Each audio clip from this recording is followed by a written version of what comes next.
Máme tady další Zodiac, je to novinka letošního roku na trhu, jmenuje se Freedom Light. V balení jsme našli nabíjecí kabel, hák a robota. Robot.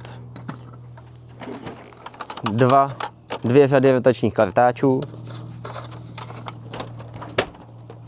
ovládací tlačítko na změnu režimu, filtr, má duální filtr 180 mikronů a jemný 3 mikronový filcový filtřík.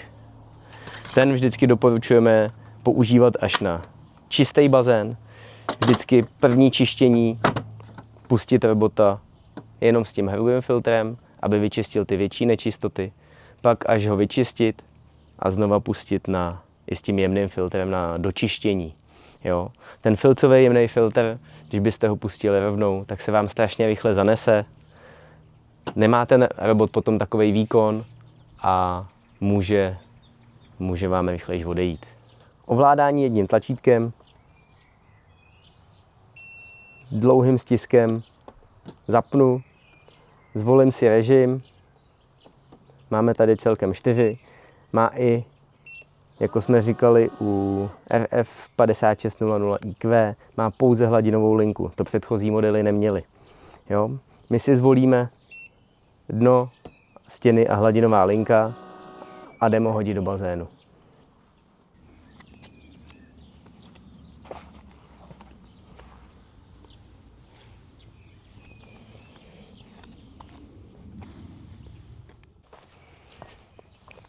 Tak. Vysavač jsme zapli, zvolili jsme dno, stěny a hladinovou linku. Když chvilku počkáme, roztočí se vrtulka, zjistí, že není ve vodě a čeká. Tak ho hodíme do vody a uvidíme, jak si povede.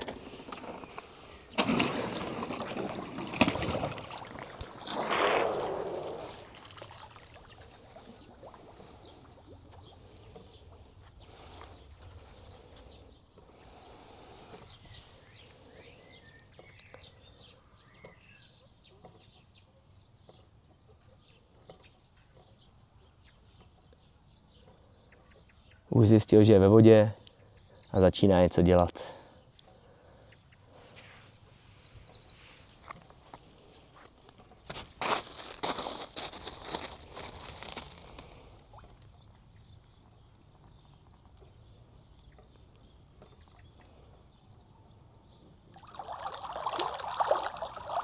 Vidíte, naší obávanou lavici zvládnul. Postaví se u stěny, zjistí, že už je venku. Z vody začne zase couvat.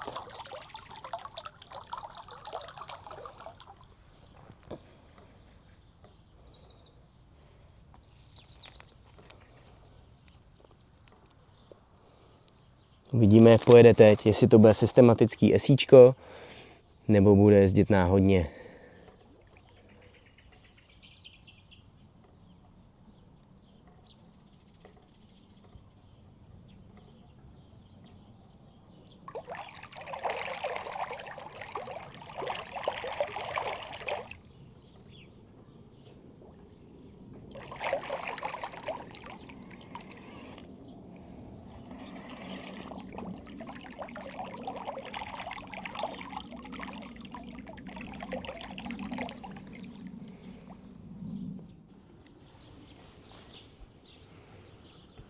Tak.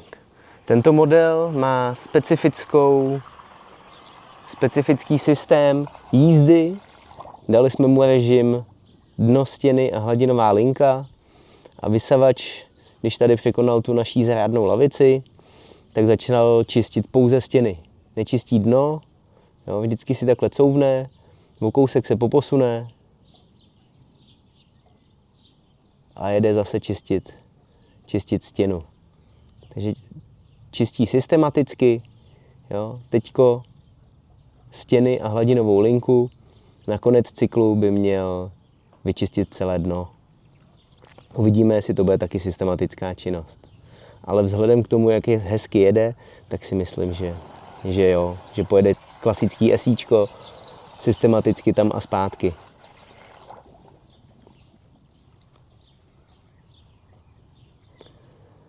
Tento model je docela i rozumný, protože když má robot plnou baterku, zvládne jednodušeji vyšplhat na stěny. Jo, potom s částečně vybitou baterkou už si dočistí jenom dno a nehrozí, že by něco vynechal. Nemusí s vybitou baterkou šplhat po stěnách.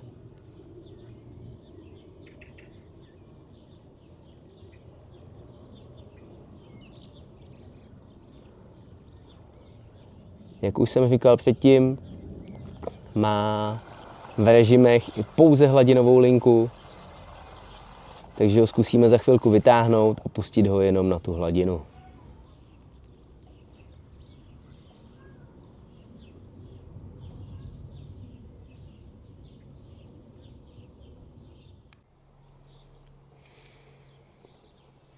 Tak, kompletní stěny už máme za sebou. Teď se chlapec vrhnul na čištění dna. Zatím jezdí systematicky v řádkách, tak jak udává návod nebo výrobce. Vždycky přejede celý bazén.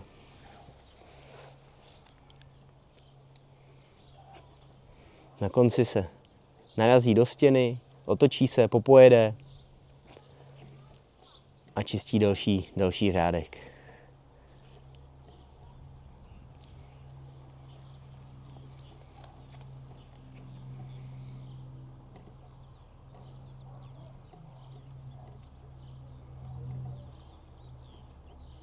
Jo, zastaví, ťuknul si, zastaví, couvne, pootočí se.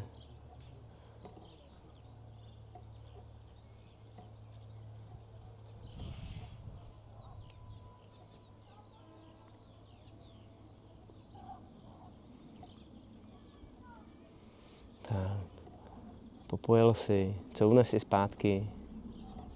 Ne, tak jede rovnou.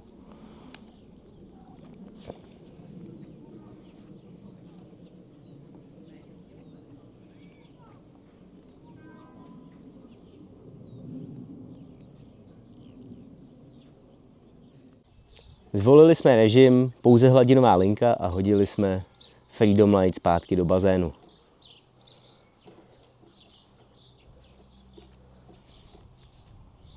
Dost nás překvapilo, jak perfektně se v bazénu orientuje.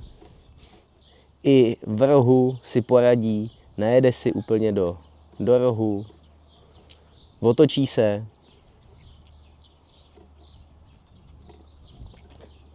vyjede,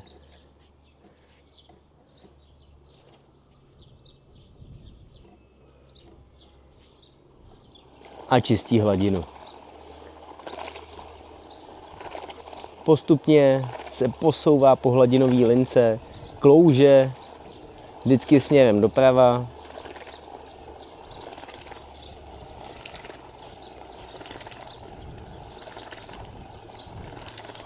Po určitý době si sjede vždycky dolů na dno, popojede si o kousek vedle a znovu čistí.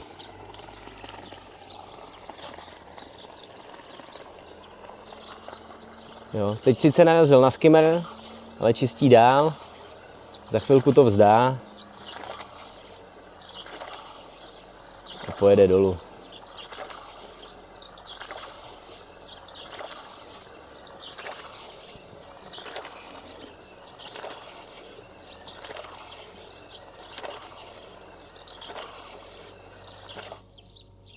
Tak, už to vzdál.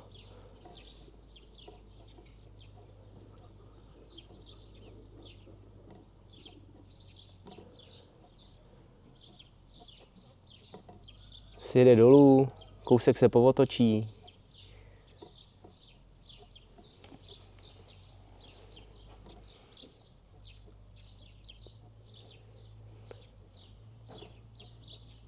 Popojede si, zase se otočí směrem ke stěně. Vidíte, naměřil si tu správnou vzdálenost.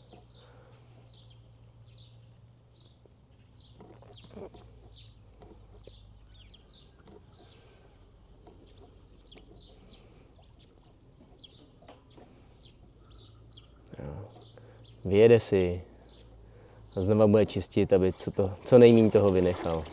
No, zase se natočí směrem doprava, teď mu tam trošku vadí ten skimmer,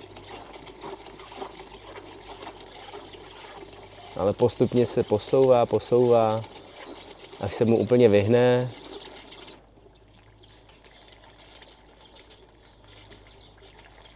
Tak, teď se mu nějak nechce.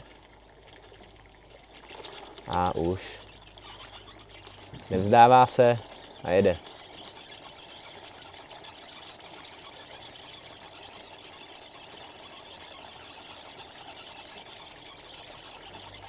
Tak, teď se tam nějak zasek teda na tom skimmeru, ale režim docela zajímavý. Když zjistí, že to zase nejde, sjede si dolů a opakuje to pořád dokola kolem celého bazénu. Režim hladinová linka by měl trvat asi 45 minut. Momentálně v tomhle režimu je asi 20 a ten bazén, který máme 8 na 3, tak už jednou dokola celý objel. Takže si myslím, že 45 minut na takovýhle bazén je dostatečný, zvládne ho minimálně 2krát dokola, ne-li 3krát. Takže hladinová linka bude dostatečně vyčištěná.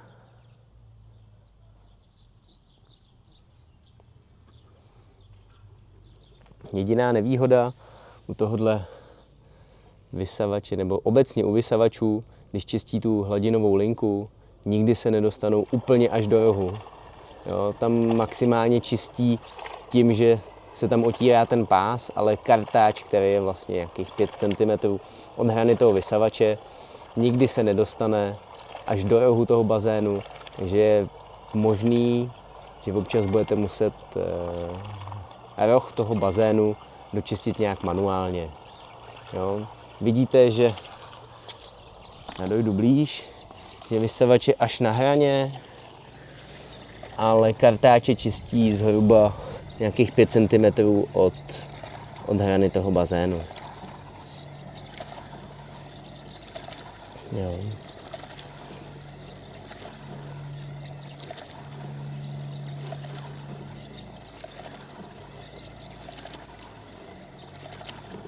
Se dojel až do rohu, teď po nějakým určitým časovém úseku vzdá to čištění, sjede dolů.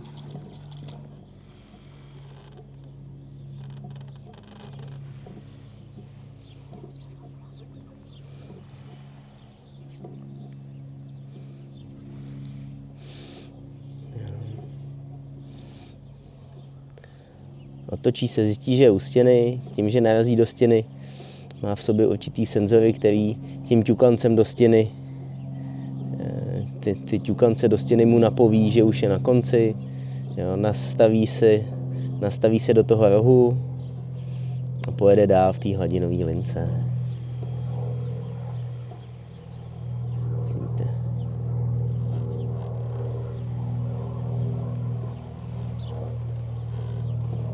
Jo.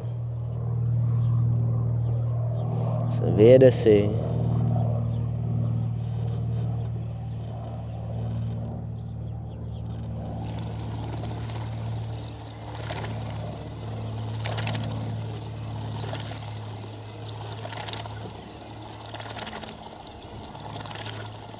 A jede.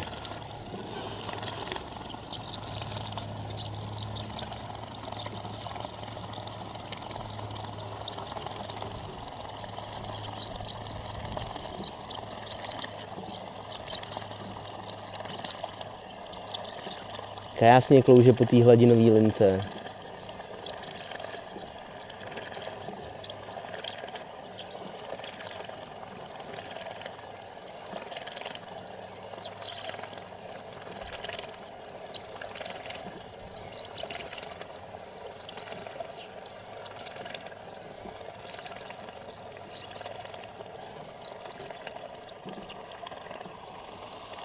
Na jeden zátah už ujel odhadem 2 metry. Jo. Po 2 metrech se srovná, sjede zase pod vodu a jede čistit o kousek vedle.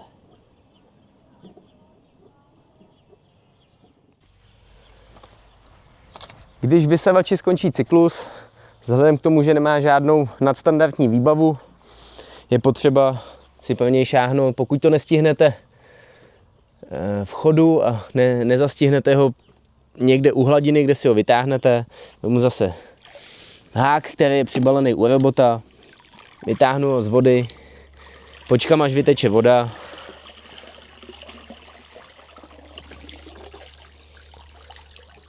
Tak. A pak si ho odneseme ke stolu, kde si ukážeme další údržbu. Robot skončil cyklus, podíváme se na to, jak ho pořádně vyčistit, aby nám dlouho vydržel. Vyndáme filtr, otevřeme košík, vyndáme filcovou vložku, kterou jsme tam nechali, protože už bazén jsme měli relativně čistý, ale i tak se v ní nachytalo dost bordelu. Buď ji vememe a vypláchneme ji vodou, pokud není moc zanesená. Pokud by byla hodně, můžeme ji takhle jednoduše z toho sundat a hodit ji třeba do pračky. Jo.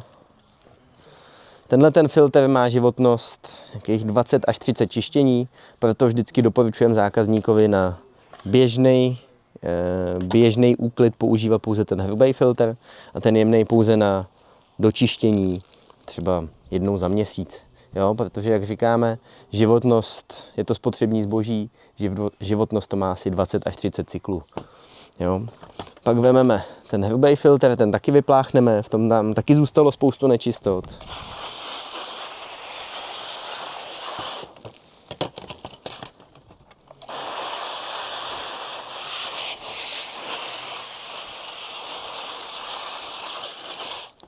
Tak. Vypláchnu to, necháme oschnout. Dáme si takhle bokem toho robota. Toho taky opláchneme od chemie. Kdo má slanou vodu, doporučujeme to po každém čištění. Ta slaná voda, když vyschne, vytvoří takový malý bílý krystalky, který potom se usazují v tom soukolí toho robota a nedělá mu to moc dobře. Jo, může se tam pak něco zaseknout, přidřít. Určitě snižujete tím, že ho nebudete oplachovat, tak snižujete životnost toho robota. Když všechno oschne, ten filtr necháme ještě bokem, necháme ho pořádně vyschnout. Všechno smontujeme zpátky dohromady. Necháme ho okapat. Tady otevřeme dvířka, zapojíme nabíjecí konektor.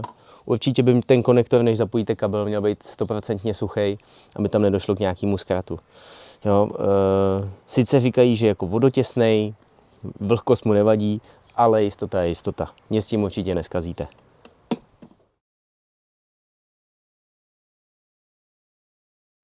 Takže závěr k tomuhle bobíkovi.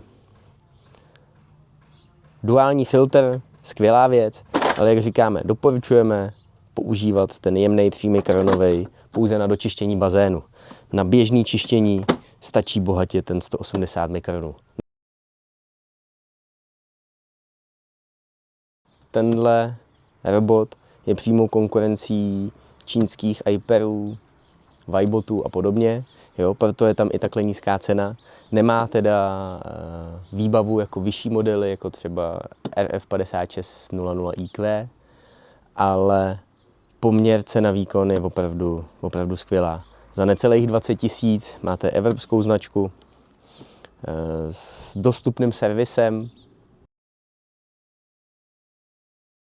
U nás v Robotpoolu servisní záznamí, záruční i pozáruční servis a protože těm Zodiakům věříme, máme na ně i 4letou záruku. Za kolektiv Robotpoolu je tohle slušný střed. Nemá tak velkou výbavu jako vyšší řady, ale za tu cenu necelých 20 000 dává smysl.